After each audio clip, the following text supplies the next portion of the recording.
Hi guys, for today's video, another day, another gastos na naman tayo. Punta nga pala tayo ngayon sa Malolos para mamili. Share ko nga pala to kung magkano yung mga gulay-gulay ngayon.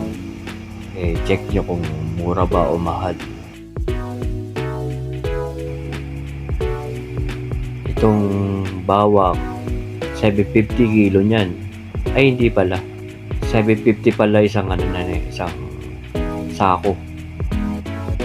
Dito sa kalamansi 40 kilo. Dito sa sibuyas 60 kilo. 1.5 yan yung yung isang sako na yan. Dito sa bawang na fried na 100.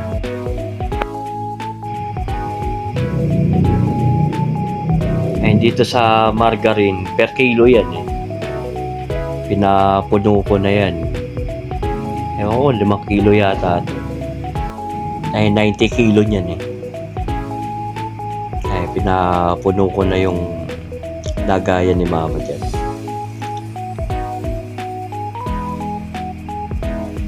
Bumili na rin kami dito ng mga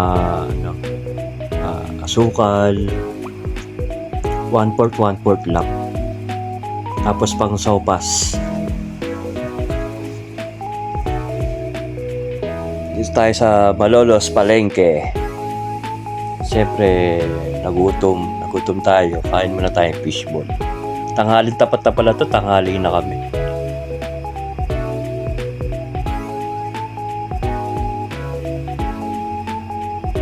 Dito, bumili kami ng kasuba. Sa sa Lugaw 45. Isang tapos dito toge. Ayan. 35 per pack yan. Ayan. Dito sa manok, yung kilo dyan sa Malolos 145. Mura ba? Parang sakto lang na. Dito bumili kami ng mga tuyo. 100 yan. Ayan, isang tali na yan. Tapos dito, ito, kailangan nyo ng baka. Buto-buto para yan yung pampalasa sa lugaw. Yan yung sekreto kung bakit malasa yung lugaw natin.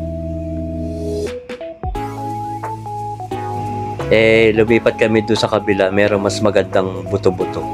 Kaya bumili uli kami. Pag maglulugaw kayo, bumili kayo ng buto-buto ng baka para malasa. Dito sa repolyo, 70 kilo. Sa sopas naman yan. Okay.